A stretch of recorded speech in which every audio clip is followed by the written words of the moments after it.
నమస్తే, welcome to BRK money talks. నేను చక్కర్ల ఝాన్సీ. డబ్బుని ఎలా ఉపయోగించుకోవాలి అంటే డబ్బుతో పెట్టుబడి పెట్టి ఎలా మనం ఇన్కమ్ని జనరేట్ చేసుకోవచ్చు. జనరల్గా అయితే చాలామంది మనీని ఎలా మేనేజ్ చేయాలి అని చాలా ఆలోచిస్తూ ఉంటారు. అలాగే ఆల్రెడీ ఉన్న మనీని దాన్ని పెట్టుబడి పెట్టకుండా అలాగే ఉంచేసి తర్వాత వాడుకుందామని చూస్తారు, కానీ దానివల్ల కూడా ప్రయోజనం ఉండదు. సో ఓవరాల్గా డబ్బు పెట్టుబడి ఎలా పెట్టాలి, లబ్ధి ఎలా పొందవచ్చు, అలాగే మనీని కంప్లీట్గా ఎలా మేనేజ్ చేయాలి, ఎలాంటి రంగాల్లో ఇన్వెస్ట్ చేయాలి, రియల్ ఎస్టేట్లో ఎంతెంత పెట్టుబడులు పెట్టాలి, బంగారంపై ఎలా ఇన్వెస్ట్ చేయాలి, ఇలాంటి అంశాలపై ఇవాళ మనతో మాట్లాడడానికి ఉన్నారు మార్కెట్ నిపుణులు చెల్లా వాసు గారు. చెల్లా వాసు గారితో మాట్లాడదాం. మరి చెల్లా వాసు గారితో ఎవరైనా సరే మాట్లాడాలి అనుకుంటే కనుక మరి స్క్రీన్ పైన కనిపిస్తున్న నెంబర్స్కి కాల్ చేసి మాట్లాడొచ్చు. మరి సార్తో మాట్లాడదాం. నమస్కారం చెల్లా వాసు గారు. హాయ్ అండి ఝాన్సీ గారు. సార్, మరి జనరల్గా అధిక ఆదాయం ఉన్నవారు, ఎవరైతే ఎక్కువ ఆదాయం ఉంటుందో వారు ఎందుకని ఆర్థికంగా స్వేచ్ఛగా ఉండలేకపోతున్నారు? అంటే అంత డబ్బు ఉన్నా కూడా ఏదో తెలీదు, మళ్ళీ రేపెలా అని ఆలోచిస్తూ ఉంటారు. మరి అలాంటి వారికి ఏం చెప్తారు సార్? చాలా మంది మిస్కన్సెప్షన్ ఏంటంటే ఎక్కువ డబ్బులు సంపాదిస్తే ఫైనాన్షియల్ ప్రాబ్లమ్స్ ఉండవు అని చెప్పి అండ్ ఎక్కువ డబ్బులు సంపాదించడానికి ట్రై చేస్తారు. సో మనం చూసుకుంటే ఒక 50,000 శాలరీ వచ్చేవాళ్ళు నాకు 70,000 వస్తే బెటర్ అనుకుంటారు. సో 20,000 వచ్చేవాళ్ళు నాకు 30,000 వస్తే నాకు కష్టాలు తీరిపోతాయి అనుకుంటారు. అదే ₹1,00,000 వచ్చేవాళ్ళు 2,00,000 రావాలనుకుంటారు. కానీ మనం రోజు న్యూస్ ఛానల్స్లో కానీ న్యూస్ పేపర్స్లో కానీ లేదంటే ఏ సోషల్ మీడియాలో చూసినా కానీ ఎక్కువ మంది సూసైడ్స్ చేసుకుంటున్న కేటగిరీ ఎక్కువ డబ్బులు సంపాదిస్తున్న వాళ్ళు. సో ఈ పర్టికులర్ బిజినెస్ మ్యాన్ సూసైడ్ చేసుకున్నాడు, ఇన్ని కోట్ల ఆస్తులు ఉన్నాయి, లేదంటే ఒక సాఫ్ట్వేర్ ఇంజనీర్ నెలకు 2,00,000 సంపాదిస్తున్నాడు సూసైడ్ చేసుకున్నాడు అని చెప్పి, లేక డాక్టర్స్ కానీ లేదంటే లాయర్స్ కానీ ఇలా డిఫరెంట్ కేసెస్ అనేవి మనకు వస్తూ ఉన్నాయి. సో ఈ మిస్కన్సెప్షన్ మీద నేను ఈరోజు మాట్లాడదామని అనుకుంటున్నా. ఎందుకంటే మన వ్యూవర్స్ అందరికీ కూడా ఇదే పాయింట్ ఉండొచ్చు, ఇంకా ఎక్కువ డబ్బులు సంపాదించాలి, ఇప్పుడు వస్తున్న శాలరీ నాకు చాలట్లేదు, అందుకని పార్ట్ టైం, ఓవర్ టైం, ఇంకా వేరే జాబ్స్ చేయడం ఇవన్నీ చేస్తూ ఉంటారు. బట్ ప్రాబ్లం ఏంటంటే ఇక్కడ వచ్చిన డబ్బుల్ని ప్రాపర్గా మేనేజ్ చేయకుండా ఎంత సంపాదించినా కానీ వాళ్ళు వెల్త్ క్రియేట్ చేయలేరు. సో ఈ కాన్సెప్ట్ గురించి డీటెయిల్గా మనం మాట్లాడదాం ఈరోజు. ఎక్కువ శాలరీ వస్తున్నా, ఈవెన్ తక్కువ శాలరీ వస్తున్నా కానీ దాన్ని ఎలా మేనేజ్ చేసుకోవడం ద్వారా వెల్త్ క్రియేట్ చేయొచ్చు. అండ్ ఎక్కువ శాలరీ వచ్చే వాళ్ళు కూడా ఎందుకు ఫైనాన్షియల్గా ఫెయిల్ అవుతున్నారు, ఆ రీజన్స్ మనం తెలుసుకుంటే మనం దాని మీద 1 by 1 వర్క్ చేయొచ్చండి. Okay sir. సార్ మరి జనరల్గా కంటిన్యూ చేయండి సార్, కంటిన్యూ చేయండి. చెప్పండి. దీనికి సంబంధించి సార్, ఎక్కువ జీతం వచ్చేస్తుంది అన్నట్టు మీరు ఇంతకుముందు చెప్పినట్టుగా లైక్ నాకు వచ్చేస్తుంది కాబట్టి నాకు ఫ్యూచర్లో అన్ని ఎక్స్పెన్సెస్ పోను, అవి పోను, అదే సర్దుబాటు అవుతుంది అనుకుంటారు. కానీ అన్ని ఎక్స్పెన్సెస్ పోను, మిగిలేది కొంత. ఆ కొంత డబ్బుని బ్యాంక్లో అలాగే పెట్టుకున్నంత మాత్రాన అది మనకి ఇంక్రీజ్ అవ్వదు. దాన్ని మనం పెట్టుబడిగా పెడితే ఖచ్చితంగా ఇంక్రీజ్ అవుతుంది. అది ఫిక్స్డ్ డిపాజిట్ అవ్వండి లేదా ఇంకా మ్యూచువల్ ఫండ్స్ అవ్వండి. సో ఈ విధంగా ఇలా పెట్టుబడి పెట్టాలి అని చెప్పేసి చాలా మందికి కూడా తెలియదు సార్. సో ఈరోజు దాని గురించి మా వ్యూవర్స్ అందరి కోసం తెలియజేయండి. షూర్ అండి. సో జనరల్గా ఉండేది ఏంటంటే హై శాలరీ అనేది నాకు వెల్త్ క్రియేట్ చేస్తుంది అనేది అనుకుంటారు. బట్ ఇక్కడ ఫార్ములా ఏంటంటే high salary is not equal to high wealth, high salary is equal to high expenses యాక్చువల్గా. సో తక్కువ శాలరీ ఉండేటప్పుడు మనం లైక్ ఒక 10,000 రూపాయలు రెంట్లో ఉంటే కనుక ఎక్కువ శాలరీ పెరిగే కొద్దీ 30,000, 40,000, 50,000, ఈవెన్ నాకు తెలిసిన ఒక ఫ్రెండ్ ఉన్నాడు, ఈజ్ 4,00,000 రూపాయలు నెలకి సంపాదిస్తున్నాడు అండ్ ₹1,00,000 రెంటే పే చేస్తున్నాడు. నెలకి ₹1,00,000, ఓన్ హౌస్ కాదు, రెంటెడ్ హౌస్. సో ఈ కైండ్ ఆఫ్ సిచ్యువేషన్ ఉన్నప్పుడు మనం మనీని ఎలా వెల్త్ గ్రో చేస్తాము? సో మనీ అంటే ఎంత సంపాదిస్తున్నాం అనేది కాదు, ఎంత మనం ఉంచుకుంటున్నాం అనేది, మన మనీ ఎంత గ్రో అవుతుంది అనేది, మనం మనీని ఎలా ప్రొటెక్ట్ చేస్తున్నాం అనే దాని మీద వెల్త్ క్రియేషన్ అనేది స్టార్ట్ అవుతుంది. సో ఇప్పుడు ఒక ఎగ్జాంపుల్ చూసుకుందాం. ప్రవీణ్, సురేష్ అని ఇద్దరు ఉన్నారు. సో ప్రవీణ్ వచ్చేటప్పటికి ఒక 1 lakh పర్ మంత్ సంపాదిస్తున్నాడు, ఏజ్ 30. సో ఈయనేంటంటే లైక్ అప్రైజ్లు వచ్చే కొద్దీ మనం లైఫ్ స్టైల్ పెరగాలి, ఇప్పుడు వరకు ఎలాగో కష్టాలు పడ్డాం, ఇప్పటి నుంచి నా లైఫ్ స్టైల్ పెరగాలని చెప్పి అప్రైజ్లు వచ్చినప్పుడల్లా ఒక ఐఫోన్ కొనడం, దాని తర్వాత ఒక బైక్ని అప్గ్రేడ్ చేయడం, బైక్ నుంచి కార్కి రావడం, ఇలా ప్రతి ఇయర్ చేసుకుంటూ వస్తున్నాడు. అండ్ దీని మూలంగా ఏంటంటే 40 years వచ్చేటప్పటికి ఈవెన్ నెలకి 3,00,000 సంపాదిస్తున్నా కానీ మొత్తం 2.8 lakhs ఈఎంఐలుగా పోతుంది. సో హౌస్లోని ఈఎంఐ అండ్ కార్లోని ఈఎంఐ, ఐఫోన్ ఈఎంఐ ఇలాగా. సో ఫైనల్గా చూసుకుంటే లోన్స్ అండ్ ఎక్స్పెన్సెస్ ఉన్నాయి కానీ బ్యాంక్లో ఏమీ లేదు. సో సడన్గా జాబ్ పోతే ఏంటి అనేది ఒక క్వశ్చన్ వస్తే మాత్రం నైట్ నిద్ర పట్టట్లేదు అనేది కంప్లైంట్. సో ఇంకొకటి సురేష్ అనే ఆయన చూసుకుంటే కనుక నా శాలరీ పెరిగే కొద్దీ నా ఇన్వెస్ట్మెంట్స్ పెరగాలని ఒక దృఢ నిశ్చయంతో ఉన్నాడు. సో దాంతో ఏంటంటే ఆయన శాలరీలో స్టార్టింగ్ నుంచి ఒక 20% ఇన్వెస్ట్ చేసుకుంటూ వచ్చాడు. సో ఆయనకు ఒక 20,000 శాలరీ వచ్చినప్పుడు 20% అంటే 4,000 రూపీస్ ఇన్వెస్ట్ చేసుకుంటూ వచ్చాడు. అండ్ అలా ₹1,00,000 అయినప్పుడు లక్షలో 20,000 రూపీస్ దాకా ఇన్వెస్ట్మెంట్ చేసుకుంటూ వచ్చాడు. సో రిమైనింగ్ 80,000 తోటి ఇక్కడైతే రిమైనింగ్ 16,000 తోటే స్టార్టింగ్ నుంచి ఖర్చులు పెట్టుకుంటూ ఉన్నాడు. సో ఇప్పుడు ఎవరు వెల్త్ గ్రో అవుతుంది, ఎవరు వెల్త్ క్రియేట్ చేస్తున్నట్టు మనం చూసుకుంటే, సో ప్రవీణ్ అని ఆయన ఎక్స్పెన్సివ్ లైఫ్ స్టైల్లోకి వెళ్తున్నాడు. అండ్ ఈవెన్ 40 years ఏజ్ దగ్గర కూడా వెల్త్ ఏమీ లేదు. బట్ సురేష్ వచ్చేటప్పటికి ఇదే వేలో మనం 20% ఇన్వెస్ట్ చేసుకుంటూ వెళ్తే ఈ ఆల్రెడీ అచీవ్డ్ 40 years వచ్చేటప్పటికి 39-40. సో 1 crore నుంచి 1.5 crore మధ్యలో వెల్త్ అనేది క్రియేట్ చేసుకోవచ్చు. సో ఇక్కడ నేను చెప్పేది ఏంటంటే వెల్త్ అనేది పర్మనెంట్ అనేది ఉంటుంది, బట్ ఇన్కమ్ అనేది టెంపరీ. సో ఇన్కమ్ ఎప్పుడు కూడా డిపెండ్స్ ఆన్ మల్టిపుల్ ఫ్యాక్టర్స్ ఉంటుంది. సో ఇన్కమ్ ఎప్పుడు టెంపరీ, వెల్త్ అనేది పర్మనెంట్. సో మనం వెల్త్ మీద ఫోకస్ చేయాలి, ఇన్కమ్ కాదు. సో ఇక్కడ నేను ఒక 5 pointsలో టోటల్ కాన్సెప్ట్ని ఎక్స్ప్లెయిన్ చేద్దామని అనుకుంటున్నా. అదేనంటే ఒక ఫార్ములా చెప్తా first. So income equal to active, wealth equal to passive. So ఎవరైనా వ్యూవర్స్ రాసుకోవాలని అనుకుంటే రాసుకోండి. So income equal to active, wealth equal to passive. So మన ఇన్కమ్ అనేది మనం జాబ్ చేయడం మానేస్తే మన ఇన్కమ్ ఆగిపోతుంది. బట్ వెల్త్ అనేది ఏంటంటే మన గురించి 24/7 365 days వర్క్ చేస్తూ ఉంటుంది. సో వెల్త్ అనేది మనం నిద్రపోయినా కానీ పనిచేస్తూ ఉంటుంది కాబట్టి వెల్త్ మీద మనం ఫోకస్ చేయాలి. ఎందుకంటే వెల్త్ పాసివ్ ఇన్కమ్ జనరేట్ చేస్తుంది. ఎగ్జాంపుల్, మీరు జాబ్ చేస్తూ ఉన్నప్పుడు నెల సమ్ అమౌంట్ ఇన్వెస్ట్ చేస్తూ వచ్చారని అనుకోండి. సో ఒక 50 లక్షల రూపాయలు టోటల్ మనం ఒక రఫ్ క్యాలిక్యులేషన్ చూసుకుంటే ఒక 50 లక్షల రూపాయలు మ్యూచువల్ ఫండ్స్లో పెట్టి ఒక 12% రిటర్న్ వస్తే నెలకి 50,000 రూపాయలు, అంటే టోటల్ ఇయర్కి చూసుకుంటే 6 లక్షల రూపాయలు మనకి ఇన్కమ్ వస్తుంది. సో నెలకి 50,000 రూపాయలు శాలరీ వస్తున్నట్టు without any working. Okay, so even ఇది పెద్ద ఎగ్జాంపుల్ అనుకుంటే ఒక 10 లక్షల ఎగ్జాంపుల్ చూద్దాం. సో ఒక 10 lakhs రూపీస్ మనం ప్రాపర్గా ఇన్వెస్ట్ చేసినట్లయితే నెలకు ఒక 7,000 నుంచి 8,000 రూపాయలు మంత్లీ విత్డ్రాల్ అనేది మనం చేయొచ్చు. సో 10 లక్షలు సంపాదించడానికి టైం పడుతుంది, ఒక 2 years 3 years 5 years టైం పట్టచ్చు. బట్ ఒకసారి 10 lakhs అనేది క్రియేట్ చేసామంటే దాని నుంచి 7,000 వస్తుంది. ఇది లైఫ్ టైం వస్తుంది, పాసివ్ ఇన్కమ్ కింద ఉంటుంది. ఇంకా దాని గురించి మనం వర్క్ చేయాల్సిన అవసరం లేదు. సో కొంచెం మళ్ళీ సెటిల్ అయిన తర్వాత ఇంకొక 10 lakhs, సో 20 lakhs అవుతుంది. 20 lakhsకి ఎంత అవుతుంది, అప్రాక్సిమేట్ 15,000 మంత్లీ ఇన్కమ్ వస్తుంది. సో దాని తర్వాత ఇంకొక 10 lakhs, సో 20,000 పైన మనకి మంత్లీ పాసివ్ ఇన్కమ్ అనేది వస్తూ ఉంటుంది. సో ఈ ఫార్ములా మీరు ఫాలో అయినట్లయితే income equal to active, wealth equal to passive. So మనం వెల్త్ మీద ఫోకస్ చేస్తే ఇన్కమ్ మీద కాకుండా మనకు ఆటోమేటిక్గా లైక్ మనం వర్క్ చేయకుండానే హ్యాపీగా లైఫ్ అనేది లీడ్ చేయొచ్చు. సో అది ఇప్పటికిప్పుడు అంటే అవ్వదు, ఒక 10 years టైం తీసుకుని స్లోగా చేసినా కానీ అవుతుంది. రెండో పాయింట్ ఏంటంటే important point, life style inflation trap. So చాలామంది ఈ లైఫ్ స్టైల్ ఇన్ఫ్లేషన్ ట్రాప్లో పడిపోతూ ఉంటారు. సో ఇన్కమ్ పెరిగే కొద్దీ ఒక 20,000 ఎక్స్పెన్సెస్ ఉన్నప్పుడు 20,000 రిలేటెడ్ ఖర్చులు పెట్టుకుంటారు. అండ్ అది 50,000 శాలరీ అయ్యిందంటే 50,000 రిలేటెడ్ ఖర్చులు పెరిగిపోతాయి. సో అప్పటి వరకు బస్సులో తిరిగే వాళ్ళు బైక్ కొంటారు, దాని తర్వాత కారుకి వెళ్ళిపోతారు. సో అంతకుముందు రెంటింట్లో ఉండేవాళ్ళు 10,000 రెంట్, 5,000 రెంట్లు ఉండేవాళ్ళు, హాస్టల్స్లో ఉండేవాళ్ళు. ఈవెన్ అవసరం లేకపోయినా కానీ, సో సపోజ్ మ్యారేజ్ అయింది అండ్ హౌస్లోకి వెళ్ళాలి, దట్ ఈజ్ ఓకే. బట్ అవసరం లేకపోయినా కానీ కొంతమంది అప్గ్రేడ్ అయిపోతూ ఉంటారు. సో దాంతోపాటు ఇంకా స్విగ్గీ అని, జొమాటో అని, అమెజాన్ అని, ఫ్లిప్కార్ట్ అని ఏది పడితే అది ఎలా పడితే అలా కొంటూ లైఫ్ స్టైల్ ఇన్ఫ్లేషన్ అనేది యాడ్ చేసుకుంటూ వెళ్ళిపోతే కనుక ఫైనల్గా మన దగ్గర ఉండే వెల్త్ జీరో. సో మన ఇన్కమ్ పెరిగితే ఎక్స్పెన్సెస్ పెరగకూడదు, మన ఇన్వెస్ట్మెంట్స్ అనేది పెరగాలి. సో 10% ఇన్వెస్ట్మెంట్స్ చేసేవాళ్ళు 20% చేయండి, 20% ఇన్వెస్ట్మెంట్స్ చేసేవాళ్ళు 30% చేయండి. సో మనకు వచ్చే ఇన్కంలో యాజ్ లైక్ పిఎఫ్ అమౌంట్ ఎలా కట్ అవుతూ ఉంటుందో ద సేమ్ వే మనం లైక్ డిసిప్లిన్ తోటి ఇన్వెస్ట్మెంట్స్ చేసుకుంటూ వెళ్తే కనుక మన వెల్త్ అనేది క్రియేట్ అవుతుంది. సో ద మోస్ట్ మూడో important point, so note down చేసుకునే వాళ్ళు రాసుకోండి, నెట్వర్త్ వర్సెస్ నెట్ ఇన్కమ్. చాలామందికి ఇది కన్ఫ్యూజన్ ఉంటుంది. మూడో point, net worth versus net income. Net income అంటే మీ మంత్లీ శాలరీ ఆర్ మీ మంత్లీ బిజినెస్ యొక్క ఇన్కమ్, మీరు బిజినెస్ చేస్తున్నట్లయితే కనుక.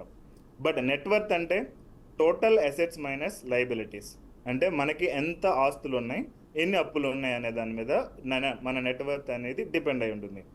సో మనం మన మంత్లీ ఇన్కమ్ పెంచుకోవడం అనేది ఒక strategic concept, that is okay. But net worth పెరగకుండా ఓన్లీ నెట్ ఇన్కమే పెరుగుతూ ఉందంటే మళ్ళీ మనం ఫైనాన్షియల్గా ఫెయిల్ అవుతున్నట్టు. సో ఎగ్జాంపుల్, ఒక పర్సన్ 5 లక్షలు సంపాదిస్తున్నాడు నెలకి. ఓకే, బిజినెస్ ఏదో చేసి ఒక 5 లక్షలు నెలకి సంపాదిస్తున్నాడు అనుకుందాం. బట్ ఆయనకి 2 crores లోన్స్ ఉన్నాయి, 2 కోట్ల రూపాయలు లోన్స్ ఉన్నాయి. So no assets. సో ఇక్కడ ఏంటంటే మనం చూస్తే నెగిటివ్ వెల్త్ అనేది అనుకోవచ్చు. సో 2 కోట్ల లోన్స్ ఉన్నాయి, నెలకు 5 లక్షలు సంపాదిస్తున్నాడు, బట్ అసెట్స్ ఏమీ లేవు. ఫైనల్గా ఏంటంటే నెగిటివ్ వెల్త్. బట్ ఇంకొక పర్సన్ వచ్చేటప్పటికి నెలకు 1,00,000 రూపాయలు సంపాదిస్తున్నాడు, బట్ అందులోంచి ఒక 20% ఇన్వెస్ట్ చేసుకుంటూ వెళ్తున్నాడు, లేదంటే 10%, 10,000 ఇన్వెస్ట్ చేసుకుంటూ వెళ్తున్నాడు. సో దాని మూలంగా ఆయన ఒక 1 crore ఇన్వెస్ట్ చేసింది, ఆల్రెడీ వెల్త్ అనేది బిల్డ్ అయింది. ఓకే, సో ఇక్కడ చూసుకుంటే కనుక it's a positive net worth. So ఇక్కడ పర్సన్ బి ఫైనాన్షియల్గా ఫ్రీ అయ్యాడు. సో మనం నెగిటివ్ నెట్వర్త్లో ఉంటున్నామా, పాజిటివ్ నెట్వర్త్లో ఉంటున్నామా అనేది చాలా చాలా ఇంపార్టెంట్. ఓకే, సో 1 crore లేదు అని అనుకుంటే అట్లీస్ట్ 25 lakhs మనకి పాజిటివ్ ఫిక్స్డ్ డిపాజిట్లో ఉంది అంటే మనం పాజిటివ్ నెట్వర్త్లో ఉన్నట్టు. ఓకే, లేదంటే ఒక ప్లాట్ కొన్నాం, లేదంటే ఒక రియల్ ఎస్టేట్ ప్రాపర్టీ కొన్నాం, లేదంటే గోల్డ్ కొన్నాం. సో ఇవన్నీ కూడా మనకి పాజిటివ్ నెట్వర్త్లోకి వస్తుంది. అలా కాకుండా మనం లోన్స్ తీసేసుకున్నాం, హౌస్ లోన్ ఉంది, కార్ లోన్ ఉంది, బైక్ లోన్ ఉంది అంటే దెన్ మనం నెగిటివ్ నెట్వర్త్లో ఉన్నట్టు. సో నెగిటివ్ నెట్వర్త్ అనేది ఎప్పుడు కూడా డేంజరస్. ఓకే, ఇది 3వ ఇంపార్టెంట్ పాయింట్. Okay, సో మీరు చెప్పండి. లేదు సార్, కంటిన్యూ ఝాన్సీ చేయండి, గారు. కంటిన్యూ చేయండి. సో మీ అందరూ ఎవరైతే వ్యూవర్స్ ఉన్నారో మీ అందరూ కూడా నేను ఎంత సంపాదిస్తున్నాను అనే క్వశ్చన్ మిమ్మల్ని మీరు వేసుకోకుండా ఎంత నా నెట్వర్త్ ఉంది అనే క్వశ్చన్ మీరు వేసుకున్నట్లయితే మీరు పాజిటివ్గా మూవ్ అవుతున్నట్టు. ఓకే, సో ఇంకొక 4th పాయింట్ నేను చెప్తున్నాను, రాసుకోండి. ఇది కూడా 3 buckets formula. Okay, 3 buckets formula అనేది మీరు ఇంప్లిమెంట్ చేసుకుంటే మీకు ఒక క్లారిటీ వస్తుంది మీ డబ్బులు ఏమవుతున్నాయి అనేది. సో మీ టోటల్ ఇన్కమ్ ఎంతైతే వస్తుందో మంత్ ఎండ్లోనో లేదంటే మంత్ ఫస్ట్ వీక్లోనో కూర్చుని రాసుకోండి. ఒక ఎక్స్పెన్సెస్ బకెట్ అనేది పెట్టుకోండి. దీనిలో మీ లివింగ్ కాస్ట్లు ఏమేమి ఉన్నాయి, ఈఎంఐలు ఎంత ఉన్నాయి, బిల్స్ ఏమేమి ఉన్నాయి అనేది ఒక లిస్ట్ రాసుకోండి. సో ఎక్స్పెన్సెస్ బకెట్ అనేది. Next investments bucket. Investments related monthly recurring deposit చేస్తే అది, పోస్ట్ ఆఫీస్ డిపాజిట్ చేస్తే అవి, ఏమైనా ఇన్సూరెన్స్ సేవింగ్స్ ప్లాన్లో మీరు సేవింగ్ చేస్తే అది, అండ్ మ్యూచువల్ ఫండ్స్ కానీ, స్టాక్స్ కానీ, గోల్డ్ కానీ, రియల్ ఎస్టేట్, వీటిలో ఏది ఇన్వెస్ట్ చేస్తున్నా కానీ ఆ మంత్ రిలేటెడ్ మనీ అనేది ఇన్వెస్ట్మెంట్ బకెట్లో పెట్టుకోండి. సో మీ యొక్క ఇన్కమ్లో ఎంత పర్సెంటేజ్ దీనికి వెళ్తుంది అండ్ ఎంత మనీ దీనికి వెళ్తుంది అనేది పెట్టుకోండి. నెక్స్ట్ 3వది emergency plus freedom bucket. So మనం ఏదైనా సడన్గా ఎమర్జెన్సీ వచ్చింది, మీరు బిజినెస్ చేస్తున్నారు, బిజినెస్ 3 నెలలు రన్ అవ్వలేదు సరిగ్గా, కోవిడ్ లాంటి సిచ్యువేషన్ వచ్చింది. సో దాన్ని హ్యాండిల్ చేయడానికి మీ దగ్గర ఎమర్జెన్సీ ఫండ్ అనేది ఒకటి ఉండాలి. ఎందుకంటే మనం రెంటల్ పే చేసేదైనా, ఎలక్ట్రిసిటీ బిల్ అయినా, పని వాళ్ళకి ఇచ్చేదైనా కానీ అది తగ్గదు. ఈవెన్ మీరు జాబ్ చేస్తున్నా కానీ ఇంటి రెంట్ కట్టాలి, ఆ రిలేటెడ్ ఇంకా రెగ్యులర్ ఎక్స్పెన్సెస్ అనేవి కామన్గా ఉంటాయి. సో అట్లీస్ట్ ఇవి మెయింటైన్ చేయడానికి మీ దగ్గర ఒక 6 నెలల నుంచి సంవత్సరం వరకు ఉండే ఎక్స్పెన్సెస్ రిలేటెడ్ మనీ అనేది ఉండాలి, ఎమర్జెన్సీ ఫండ్. అండ్ 2వది ఫైనాన్షియల్ ఫ్రీడమ్. సో నేను ఇంకా వర్క్ చేయకూడదు అని అనుకుంటే ఎంత అమౌంట్ నేను ఇన్వెస్ట్ చేయాలనేది మీరు చూసుకుని, సో దాని రిలేటెడ్ మీరు ప్రాపర్గా ఇన్వెస్ట్మెంట్ చేసినట్లయితే ఈ బకెట్లో మీరు పెట్టుకోవచ్చు. సో ఇక్కడ 3 buckets మళ్ళీ చెప్తున్నాను. ఒకటి ఎక్స్పెన్సెస్ బకెట్, 2వది ఇన్వెస్ట్మెంట్ బకెట్, 3వది emergency plus freedom bucket. So at least ఈ మొత్తం మనీలో, మీ మనీలో 30% ఆఫ్ ద మనీ అనేది ఈ వెల్త్ క్రియేషన్ బకెట్స్లోకి వెళ్తే కనుక, అంటే ఇన్వెస్ట్మెంట్ బకెట్లోకి కానీ, ఫ్రీడమ్ బకెట్లోకి కానీ మీది మనీ వెళ్తుందంటే మీరు పాజిటివ్గా నెట్వర్త్ బిల్డ్ చేస్తున్నట్టు. లేదు నాకు వచ్చే శాలరీ 5వ తారీఖు అయిపోతుంది, 10వ తారీఖు అయిపోతుంది అంటే కనుక దెన్ మీరు నెగిటివ్ నెట్వర్త్లో ఉన్నట్టు. Okay, so 5th important point ఇంకోటి చెప్తాను, అదేంటంటే wealth mind set shift. So మన మైండ్ సెట్ అనేది పూర్గా డిజైన్ చేయబడి ఉందా, రిచ్గా డిజైన్ చేయబడి ఉందా అనేది ఇక్కడ ఇంపార్టెంట్. ఎందుకంటే మనం చూసుకుంటే రిచ్ పీపుల్కి మనకి కూడా same kind of a body ఉంది, 2 చేతులు, 2 కాళ్ళు, కళ్ళు, ముక్కు అన్నీ కూడా సేమ్ ఉంటుంది. బట్ ఓన్లీ పార్ట్ డిఫరెంట్ ఏంటంటే బ్రెయిన్. సో మన బ్రెయిన్ అనేది ఎలా మనం ఆలోచిస్తున్నాం, మనం ఎలా ఒక ప్రాబ్లం వచ్చినప్పుడు ఫేస్ చేస్తున్నాం, డబ్బుల గురించి మనం ఎలా ఆలోచిస్తున్నాం అనేది ఉంటుంది. కాబట్టి మనం వెల్దీ మైండ్ సెట్ క్రియేట్ చేసుకోవడం చాలా చాలా ఇంపార్టెంట్. ఓకే, సో ఈ వెల్దీ మైండ్ సెట్ మనం చూసుకుంటే కనుక ఏమని ఆలోచిస్తున్నారు, హై ఇన్కమ్ మైండ్ సెట్ ఎలా ఉంటుందంటే ఐ వర్క్ ఫర్ మనీ అన్నట్టు ఉంటుంది. అదే వెల్త్ మైండ్ సెట్ ఏంటంటే మనీ వర్క్స్ ఫర్ మీ అన్నట్టు ఉంటుంది. సో నాకు హై ఇన్కమ్ కావాలనుకునే వాళ్ళందరూ కూడా ఐ వర్క్ ఫర్ మనీ, నేను డబ్బుల గురించి ఎంత పనైనా చేస్తా, ఎంత హార్డ్ వర్క్ అయినా చేస్తా, ఏదైనా చేసి నేను డబ్బులు సంపాదిస్తా, ఆ టైప్లో ఉంటుంది మైండ్ సెట్ అనేది. బట్ వెల్త్ మైండ్ సెట్లో ఉండే వాళ్ళు ఏంటంటే ఈ నెల నా మనీ నా గురించి పనిచేయాలి, ఇంత అమౌంట్ సంపాదించాలి, నెక్స్ట్ ఇయర్ ఎండ్ కల్లా నా మనీ నా గురించి పనిచేసి ఇంత అమౌంట్ సంపాదించాలి. లెట్స్ అజ్యూమ్ ఒక ఫిక్స్డ్ డిపాజిట్ వేసుకోండి. నేను ఈ సంవత్సరం ఎండింగ్ కల్లా 3 నెలలు ఉంది ఇంకా, సో అట్లీస్ట్ ఒక ₹1,00,000 నేను ఫిక్స్డ్ డిపాజిట్లో ఉంచాలని అనుకున్నా. సో ఒక ₹1,00,000 ఉంచితే కనుక అక్కడ మనీ మీ గురించి వర్క్ చేస్తూ ఉంటుంది. సంవత్సరానికి 1,07,000 అవుతుంది. సో ఇప్పుడు జనవరి 2026లో మీరు ఇన్వెస్ట్ చేశారంటే డిసెంబర్ 2026కి 1,07,000 అవుతుంది 7% ఇంట్రెస్ట్ లెక్కన. మ్యూచువల్ ఫండ్స్లో అయితే ఇంకా ఎక్కువ అయ్యే ఛాన్సెస్ కూడా ఉన్నాయి. సో మీరు మీ మనీతో వర్క్ చేయించాలనుకుంటున్నారా, లేదంటే మీరు వర్క్ చేద్దాం అనుకుంటున్నారా అనేది వెల్త్ మైండ్ సెట్లోకి వస్తుంది. ఓకే, సో ఒక 10,000 ఎస్ఐపి మీరు చూసుకుంటే కనుక ఓవర్ ద పీరియడ్ 25 years, ఇక్కడ ఎస్ఐపి క్యాలిక్యులేషన్ చెప్తున్నాను, అప్రాక్సిమేట్ 15% రిటర్న్ వస్తే కనుక 1 crore నుంచి 1.5 crore మధ్యలో మీకు వెల్త్ బిల్డ్ అయ్యే ఛాన్సెస్ ఉన్నాయి. సో ఇక్కడ ఏంటంటే డిసిప్లైన్డ్గా ఇన్వెస్ట్మెంట్స్ చేసుకుంటూ వెళ్ళాలి. ఓకే, అండ్ ఇక్కడ చాలామంది ఫాలో అయ్యే అనదర్ మిస్టేక్ ఏంటంటే I want to get rich quick అనేది అనుకుంటారు, ఫాస్ట్గా అయిపోవాలి. అవును సార్. సో ఫాస్ట్ కావడానికి క్రిప్టో రిలేటెడ్ స్కామ్స్లో కానీ, లేదంటే ట్రేడింగ్ రిలేటెడ్ స్కామ్స్లో కానీ, లేదంటే ఆన్లైన్లో చాలా ఫ్రాడ్స్ జరుగుతున్నాయి, వీటన్నిటిలో పడి డబ్బులు కోల్పోవడం జరుగుతుంది. సో అలా కాకుండా ఈ 5 principles ఫాలో అయినట్లయితే వెల్త్ క్రియేషన్ అనేది ఈజీగా ఉంటుంది. ఓకే, అండ్ ఒక ఫైనల్ అనాలజీ ఒకటి చెప్దామని అనుకున్నా ఏంటంటే ఇన్కమ్ అనేది ఇట్స్ లైక్ ఒక రివర్ ఫ్లో, ఒక నది నుంచి వచ్చే నీటి లాంటిది అనమాట. దానికి మనం ప్రాపర్ డైరెక్షన్ చూపించలేదని అనుకోండి, అది ఎటు పడితే అటు పోతుంది. సో అలాగే సేమ్ మనకి మనీ వచ్చినప్పుడు, మన ఇన్కమ్ వచ్చినప్పుడు మీ 10,000 శాలరీ అయినా అవనివ్వండి, లేదంటే ₹1,00,000 అయినా అవనివ్వండి, లేదంటే 10 లక్షల రూపాయల శాలరీ ఇన్కమ్ ఏదైనా అవనివ్వండి, మీరు దానికి ప్రాపర్ డైరెక్షన్ చూపించలేదు, ఇది నా ఎక్స్పెన్సెస్, ఇది నా సేవింగ్స్, ఇది నా ఇన్వెస్ట్మెంట్స్, ఇది నా ఎమర్జెన్సీ ఫండ్, ఇది నా ఫైనాన్షియల్ ఫ్రీడమ్ బకెట్, ఇలా మీరు ప్రాపర్ డైరెక్షన్ చూపించలేకపోతే కనుక లైఫ్ టైం మొత్తం కూడా మీరు పనిచేస్తూనే ఉండాలి. ఓకే, బట్ అలా కాకుండా మీరు సీరియస్గా సేవింగ్స్ ఆర్ ఇన్వెస్ట్మెంట్స్ చేసి ప్రాపర్గా మీ మనీని ఇన్వెస్ట్మెంట్స్, సేవింగ్స్ ఇవన్నీ చేసినట్లయితే మీ వెల్త్ అనేది మీకు టైంని కొంటుంది. Wealth buys you time and wealth buys you choices. మీరు ఏది చూస్ చేసుకోవాలి, మీరు బస్సులో వెళ్ళాలా, ఫ్లైట్లో వెళ్ళాలనేది మీ దగ్గర డబ్బులు ఉండడం మీద డిపెండ్ అయి ఉంటుంది. Wealth buys you peace of mind. So మనకి నచ్చలేదు కొన్ని సినారియోస్లో, మనం బయటకు వచ్చేయాలి అంటే మీ దగ్గర డబ్బులు ఉంటే మనం బయటకు వచ్చేయచ్చు. ఎగ్జాంపుల్, నేను జాబ్ చేస్తున్నాను, నాకు ఒక 1 week లీవ్ కావాలి, నేను ఎక్కడికో హాలిడేకి వెళ్దామని అనుకున్నా. ఇప్పుడు ప్రజెంట్ నేను వర్క్ ప్రెషర్ బేర్ చేయలేకపోతున్నా. సో మన దగ్గర డబ్బులు లేవు అనుకోండి, ఏం చేయలేం. ఎందుకంటే 7 రోజులు శాలరీ లాస్ ఆఫ్ పే పెడితే కనుక మన మొత్తం ఈఎంఐలు ఇవన్నీ ఇంపాక్ట్ అయిపోతాయి.